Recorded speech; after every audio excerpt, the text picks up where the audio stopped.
What's going on YouTube? I'm Darkjack. In this game I'm playing against bots. In Gears of War 3 bots are insane difficulty. So there are 4 different difficulties you can play against. You can play against casual, you can play against regular or normal, hardcore, and insane. So these bots are the most difficult bots you can play against. So when you play against these bots, it's similar to playing against actual people. Now I would say actual people are more difficult to play against than insane bots. Simply because any bot cannot be unpredictable. I mean, the computer always does the same thing every time. So it's easy to kill them even if they have really fast reaction times and they know how to take cover. Whereas when you're playing against a human opponent, the human is unpredictable. They strafe and they go from side to side in a shotgun fight, and they're really good at controlling power weapons. But when you play against the computer, even though they're hard to kill and they have good accuracy, they're still just computers. So it's like playing the campaign on an insane difficulty when you play against insane bots. So I've been playing a lot of this to try to get better at the multiplayer. So I can tell I've gotten a lot better. If you want to get better at Gears of War multiplayer, you have to know how to blind fire and pop shot with a shotgun. Because the shotguns are a lot more effective if you shoot them without aiming down the sight. So if you see someone, you can run up to them with the Nash or the double barrel and just fire the trigger. Do not aim down the sight. So I found that if you don't aim down the sight, your guns are more effective and you can fire sooner. Because when you have to aim down the sight, that takes up time in the battle. Because you have to aim down and then shoot, rather than just shooting from the hip. And so when you shoot, you always want to be behind cover. Like right here, you see I'm behind that wall, but I can still fire my weapon. So I just press left on the stick and fire my gun. Then you can move from cover to cover seamlessly by holding down the button and then pressing A. So always stay behind cover, like right here, and then move from cover to cover like that. So I see these guys coming up to me, so I'm going to hit them with my Hammerburst, which is a great gun. You can fire the Hammerburst semi-auto. It's better if you don't hold down the trigger on it. So I've also learned how to do active reloads, which means when you press the right bumper just at the right time, and your gun does a little bit more damage. So that's really effective with the Hammerburst. And the Hammerburst is good for long range, and then the Lancer is good for medium range, and the Retro Lancer is good for close range. And right there I went down because I was not being careful. And every time you die you have to wait to respawn, and when you're on the respawn screen you want to switch from teammate to teammate by pressing the bumpers. Kind of like in another multiplayer game, Halo.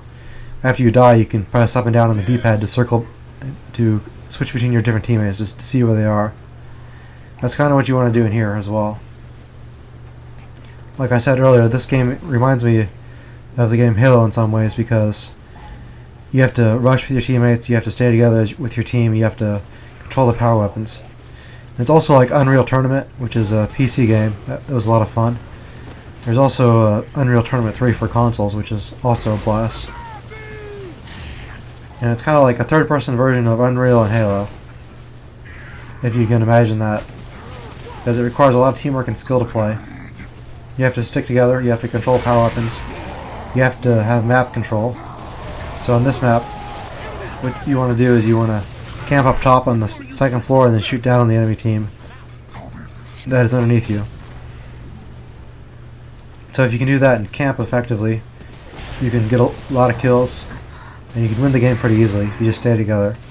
Because in this game, a good strategy that I found is that if you first start off the game, you want to rush with your teammates to the power weapons, then get the power weapons, then head to the enemy team spawn, and then camp outside of their spawn behind cover, and then double team them as they come out of cover. But enemy teammates that you play against, they have a brief moment of invincibility where you can't kill them at the first, so you want to stay back for a few seconds, then shoot at them after the invincibility period has gone away. And frag grenades are really helpful for dislodging enemies who are camping. So I still haven't figured out where all the frag grenades spawn yet. I know where the power weapons spawn, and to see where power weapons are you can just press start and then press B to see an overlay of the map. And the power weapons are not always the same. Sometimes it'll be a mortar, sometimes it'll be a hammer of dawn, sometimes it'll be a digger, or sometimes it'll be a boom shot in the same place. And so I think it's random. For each game, it's different. Like one game will be a digger, one game will be a boom shot. I'm not sure if that alternates every other round or what. So it's also important to control power weapons, and the power weapons respawn differently for each weapon. For like the digger and the boom shot, those respawn like every minute, I think. And I think the snipers are like every minute and a half or every 2 minutes. I'm not exactly sure. I'll have to go look it up what the respawn times are. Because the rounds are not very long, so the round will probably be over. You know, after the weapon respawns once or twice. And if you're playing Warzone or Execution, which is like search and destroy, the power weapons will probably only spawn once in the course of a game. So it's most helpful for team deathmatch. You see, I'm staying here behind cover, and then I blind fire him. I shoot him as he comes out of cover by just moving over on the stick and then hitting the fire button.